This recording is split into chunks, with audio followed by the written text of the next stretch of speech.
what questions or problems are you working to solve? Being in the healthcare space at Microsoft as a technology solution provider, one of the things that I'm focusing on is how we can help our healthcare life sciences customers. So in the provider space, it's for example, what can we do to help our customers deliver more of a personalized care for their patients? Or how can we help their care teams improve team and process efficiencies, as well as reduce clinician burnout, leading to high turnover of personnel? And how can we help our customers harness their data and technology so that they can accelerate diagnosis and reduce time to treatment to improve long-term care for their communities? And this creates a very exciting and cautious tale for our customers. And so we ask ourselves, how can we simplify the disruption? How can we quiet down the noise and make it easier for our customers? Some of the trends that we're seeing in the healthcare life sciences industry is that 92% of patients expect any health institution to have full access to their medical history. So, any type of procedure that they may have had or any type of illnesses that they might have had in their past, they're expecting their health institutions to know all of that information right off the bat. And so our customers have to live up to these new expectations so that they can best serve their patients, right? But they also have a lot of information that's out there, data specifically, and they have to reconcile all of that data. So all of the data that's on the different platforms, the different institutions, finding a way to be able to reconcile all of that while also making it secure so that they can meet their patient expectations, which is, having that history at hand. Another thing that we're seeing is, we have an aging population around the world. We're seeing stagnating birth rates and increasing life expectancies. By 2050, we're going to expect that the people age 60 or over are probably going to double. So that's going to go from 900 million to 2 billion. And that, that represents a very large increase, but that also means that we have to ensure that we have more care coverage for the growing elder care needs. And then there's also a huge shortage in healthcare workers. So some of our providers are definitely feeling that shortage right now. We do have customers that are using robots who are acting as nurses so that they can start having tackling some of those tasks that they don't have enough workers for. And by 2030, we're probably going to suffer from a projected shortage of $14 million workers worldwide. So, essentially, I've got a team of folks that are helping try to help make this employee experience a lot easier for our clinicians, to perhaps help, with the workforce crisis or help with things like clinician burnout so that people are still interested in healthcare industry, interested in going to nursing school, interested in helping our hospitals and our providers in the workforce that they need.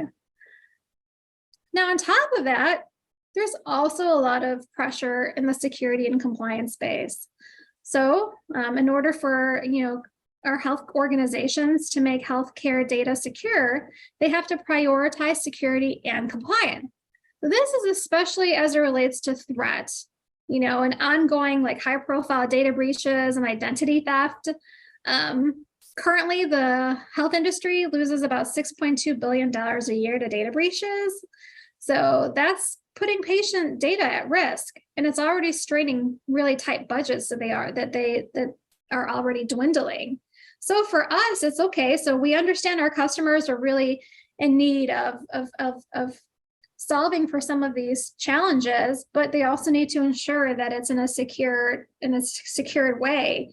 I myself, every time I hear of a breach, I recognize that I see more spam that I receive, or requests to reset my password or things like that. So obviously when there are these breaches, they impact all of us. And so what can we do to help solve for that with our customers?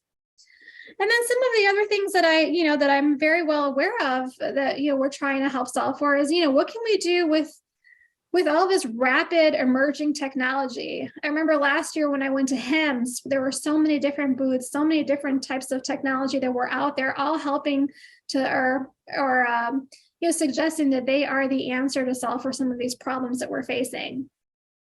But, health executives are also anticipating the transformative power of new technologies.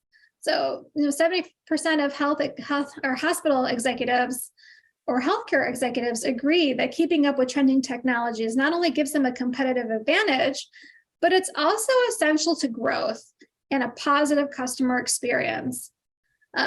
There's about 4 trillion gigabytes of healthcare data that's generated annually, and that's going to continue to double. So every 2 years, we expect that amount to double. And so, some of the things that some of our healthcare customers have to do is move from an on-premise system to perhaps to a hybrid or cloud type of environment. And they also have to interlink all of their systems. And this transition, once that happens, it's going to continue to accelerate data volumes, right? Because the more information you're collecting, the more information that you have.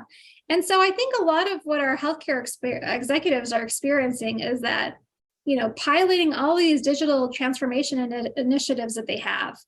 And then, of course, there's also, this element of AI. So, for example, here at Microsoft, we announced a partnership with OpenAI and ChatGPT, and we're looking to help our customers with some of the solutions we provide by introducing those capabilities into our solutions. But outside of that, there's a lot of AI in healthcare already. I think it's already a $1 billion market. And, additional AI startups that continue to evolve are going to continue to advance in that. And I would expect, at some point, once we do have a lot of these AI initiatives in place, that it's definitely going to help with the overall cost, the healthcare providers consume, because it's going to help them save money. So once these AI capabilities are out there, it'll definitely help, because it's going to be able to do things like, for example, prevent medication dosage errors, right? So if there's like medication dosing, that's something that AI can potentially help solve for. Why have you chosen to pursue this question or problem?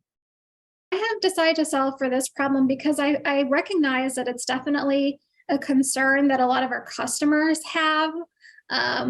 Microsoft has, us being in the healthcare industry, but we've had this opportunity to work very closely with a lot of our customers. For example, we have a provider that's on the West Coast, and partnering up with them is giving us an opportunity to help enable their personalized care for their patients. So for example, working with them to solve for a solution that's going to ensure that their patients are more informed about their healthcare, making sure that they have convenient access to their medical information, as well as perhaps receive evidence-based guidance and personalized support so that they're more engaged in their health. Another thing that we're working on with the customer here in the Midwest is empowering care teams. So the average between 20 to 25 people, we give clinicians and admin ability to spend more time with patients. And, we help them cut all the clutter of the fragmented systems. They can communicate and collaborate more effectively. And it's great when things like that can happen, right? Because we're trying to help them do what they do best, which is care for patients. And then, of course, anything we can do to help our customers solve for or improve operational outcomes. There are a lot of organizations that, have a ton of data, whether it's internal and external, but essentially being able to harness all of that and accelerate diagnoses and reduce time to treatment and improve the overall operational efficiencies of the system is what we're hoping to solve for there. Of course, there's something else, which is protecting that health information, right? So every time I'm on a call with a customer, they're like, we just want to make sure that we're being compliant. We want to make sure that we are abiding by the global standards and local regulations. And so it's important for our customers to trust that the cloud solutions that they're using are secure. So for us, it's ensuring that we're educating our customers around the capabilities that we offer from that standpoint to ensure that we're keeping their data private. We're working with them so that the data is also protected and it's fundamentally reliable. And then, of course, finally, reimagining healthcare. So, healthcare systems are not going to be the same in the next 5 years. I think healthcare is under a massive transformation. And for us as a technology provider, we have to work hand in hand with these organizations so that we can show them the art of the possible, how they can reimagine healthcare for their customers, how they can deliver healthcare for their patients, and then unlock the future growth, right? Because there's a lot of potential with EHRs and improving workflows, as well as how they can leverage insights to improve better care at a lower cost. I mean, this is something that we're really focused on here at Microsoft. As individuals and collectively as a society, what can we do to help answer the questions or solve these problems? What can we do to help as a community, help solve for some of these challenges? Well, I think that the first and foremost thing is, understanding that some of the trends that we learned here today, as it relates to, for example, not all of our healthcare providers are going to have a holistic view of us as patients. So having that expectation that they're not going to know everything right off the bat, maybe be a little bit more conscientious of the fact that the industry is trying to catch up with us as these very technically savvy users, right? But I think we also as individuals have an opportunity to help contribute to that. So perhaps maybe ensuring that our providers have all the information about us easily accessible. So I think that's one way. It's a very simplified, easy way. But if I think about it from an organization perspective, I think anything that we can do to help bridge the data silos, because there's a lot of data silos there, right? We've got, like, if I think about it from a provider perspective, here in Chicago, let's say there's a provider that's North Shore, and then we also have Northwestern, and we have all these other like hospitals and what have you, right? So how great would it be if I as a patient went to one hospital, they would be able to have access to the data that I have, or maybe some kind of like a record that has all of my data, healthcare data available to me, and then perhaps maybe I can share that with these other providers when I go to visit them for different treatments or procedures or things like that. So I think about it that way from a provider standpoint, as maybe if each person had their own data record with all their information, gosh, it would make it a lot easier for a lot of our providers. But I also think that that's probably something that's a little bit further away. But I also think, outside of that, I think us just having an understanding that we've been through a really big pandemic, there's a lot that we're still trying to catch up towards. And I think we've accelerated quite a bit in the healthcare space in the last couple of years, but it's also brought a lot of challenges that we have. I think, the first step is obviously awareness of these challenges. And the next step is to figure out how, as a community, we can help solve for some of these challenges together.